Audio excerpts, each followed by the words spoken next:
My girlfriend is pregnant with her ex and she went insane. My insane girlfriend drunkenly confessed to my friend that she is pregnant from her ex and plans to make me take care of the baby. He told me, and I broke up with her, so she went insane. One night at a party, my girlfriend had too much to drink, and she confessed a crazy secret to a friend of mine. She told him that she had been secretly hooking up with her ex behind my back and that she was pregnant by him. My friend said the second he found this out, he went to look for me to tell me. She also said that she planned to make me withdraw from college. To help support her and the baby, I had just got my acceptance letter from my dream college. And hearing this was a kick to the gut. I felt heartbroken, planned to do so much with this girl.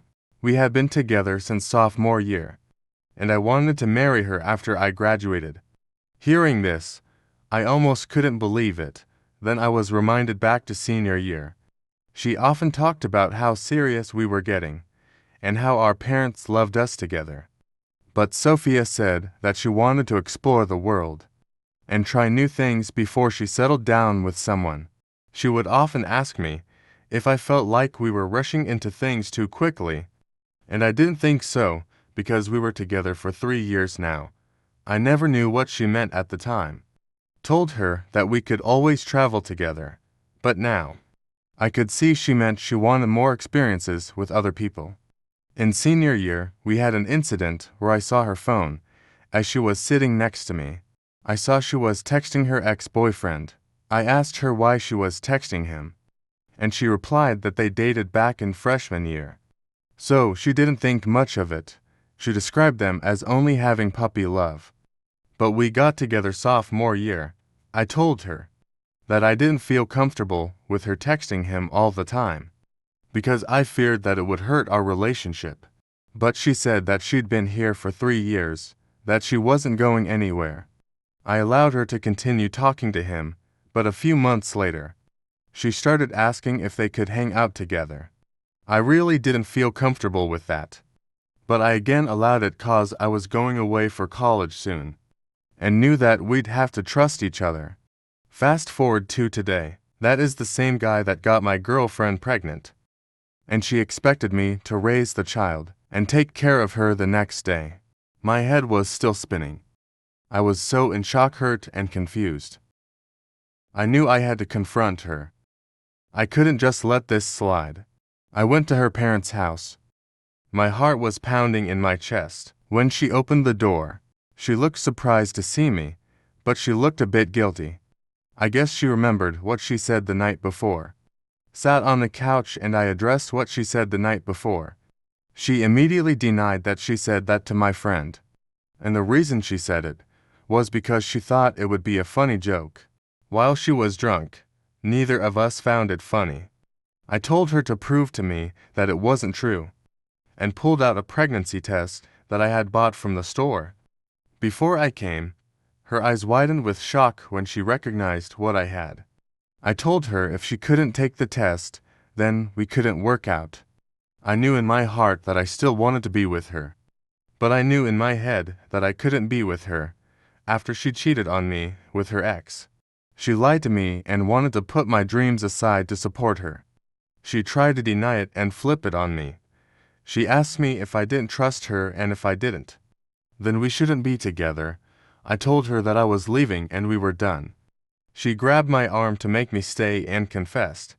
She said she was a few weeks along and that it was an accident. They only did it one time, and she wanted me to be the father since I was a better person. She broke down into sobs and kept saying that she loved me and not him.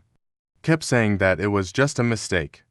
I knew the answer before I came, but my heart was still broken to hear it come out of her mouth. I really believed that we had something that would last. Something real. I left that day, but her calls and texts over the next few days didn't stop. It hurt having to watch her face light up on my phone screen and have to ignore it for my own sake. After she saw that I wouldn't respond to any of her calls and texts, she showed up at my parents' house. My mom answered the door and she held her head down in shame. She asked for me and I walked down the stairs to see her. I asked her what she wanted and she said she wanted to talk. I agreed and told her after this talk she'd have to promise to leave me alone. She agreed and we went to my room.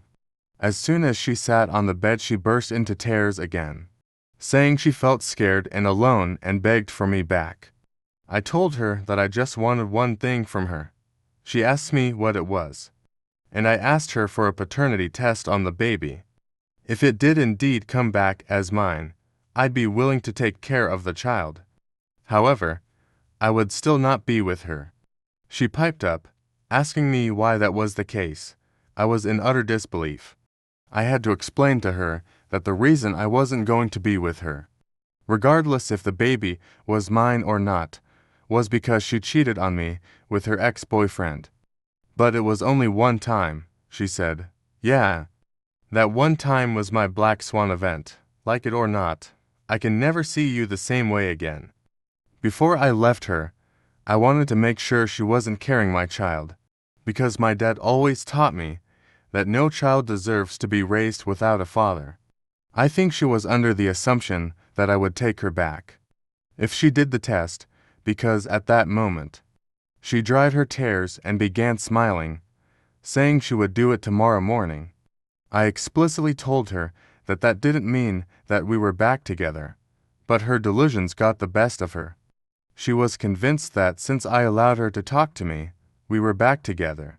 I honestly have no idea how she even managed to extrapolate that from what I had told her. Nonetheless, the next day, she took the test and the doctors sent it off. They told us that it would be a few weeks before they would get the results. And in the meantime, she tried to hang out with me and would often call my phone about things that didn't pertain to the baby. I told her that I would care for her until I knew the results. She took it a few steps too far. She would often show up at my house unannounced, and even tried to get intimate with me. I constantly reminded her that we were not together, and that she should only call me if she needed something for the baby. She said that the baby could feel her sadness, would use that as an excuse to hang out with me, or have me buy her food. Those weeks were agonizing and took a toll on my mind. I tried to be there for Sophia, all while mourning the relationship we once had. Every time I'd speak to her, I was reminded of her voice, or of the future that I was supposed to have with her. If you've tried to get over someone while having to see them every single day, you would understand. After the tormenting weeks passed, the results were in, the baby wasn't mine, and she broke down again. She cried, saying that I'd been an amazing partner, even though we weren't together. Begged that I take on the role of the father in the child's life. I said to talk to your ex, since he was supposedly the dad. She admitted that he told her that he was too young to take care of the kid, and wanted her to terminate the pregnancy. He said that if she carried this child for the full term, he would make her a single mother, but she didn't listen, because she assumed I would take care of the baby. I said that wasn't my responsibility anymore, and I had my answer. But it did hurt deep down that that child would grow up without a dad. Felt bittersweet to know that I wouldn't be stuck with a manipulator and forced to co-parent with her. The following months, I was a mental wreck. My friends helped me heal, and checked in regularly to make sure I was doing okay. She went crazy when she realized that I was actually done with her. Would stalk my social media accounts to make sure I wasn't with someone else. She was the first to view my stories, and would often view my profile every day. When that wasn't enough, she started contacting my mom. My dad was the one who ended up calling me and asking if I was neglecting a child that was mine. He said Sophia showed up to their house, saying that I knocked her up and dipped. Without wanting to take care of her son, Sophia was showing a lot by this point. She was a little bit over 6 months now, and they recently had a gender reveal for the boy she was carrying. I told him that she was lying and delusional. I didn't have the paternity test to prove it anymore, but I told him that I knew the values that he installed in me, and I would have raised that baby if it was mine. I told him to let Mom know that she was lying on my name. that she cheated on me with her ex-boyfriend. My dad apologized for accusing me without talking to me first, and said he should have known to trust me. I forgave him and got off the phone. I got home from work and shuffled through the drawer in my room to find the paternity test. When I got home, my mom still didn't believe me and wanted to see the paternity test herself. And the second her eyes started racing across that piece of paper, I saw her rage instantly turn to sadness. She apologized for not believing me earlier and said that she made it seem so believable. My mom said she cried in her arms about wanting me to take care of the child we made together. With my mom on my side, she lost her last ally. She became very depressed because her ex-boyfriend wanted nothing to do with the baby either. She tried everything to win me back, from sending me gifts to showing up unannounced at my house and job, begging for another chance, but I never gave her the reaction she wanted. Then one night, my phone rang. It was my ex. Her voice was hysterical. She was crying, and her voice began cracking. She started saying how she couldn't live without me, and that she didn't want to live without me. I told her that she needed to go see a therapist. She begged me again to be with her, and I told her the same thing I'd been telling her.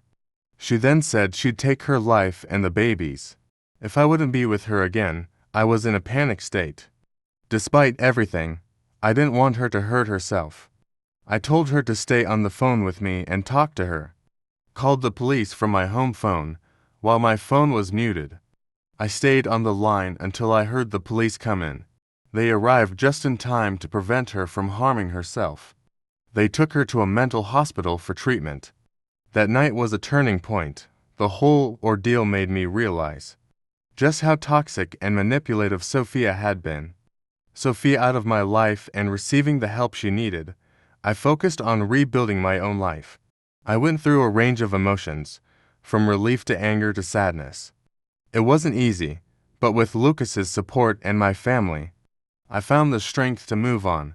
Soon enough, it was time for me to go to college.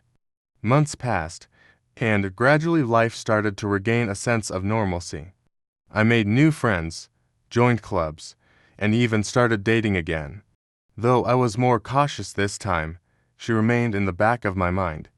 But as a distant memory, evening, as I was studying for midterms, my phone buzzed with a text from my friend, who told me about the whole ordeal. In the first place, he said that he wanted to grab something to eat together. While I was home for the weekend, he said he had something to celebrate. I didn't know what he wanted to celebrate, but I agreed since I hadn't seen him since I left for college.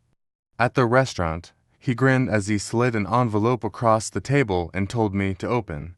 It was a letter from all of my friends back home, telling me how much they loved and missed me, and how they were proud of me for getting into my dream college. This really touched my heart. It felt good to have this type of support system beside me throughout everything. As I sat there, surrounded by friends and feeling hopeful about the future, I realized that I had come out stronger on the other side. Her betrayal had nearly broken me, but it had also created a new beginning for me. I had learned to value the people who truly cared for me, and to never let anyone else define my worth.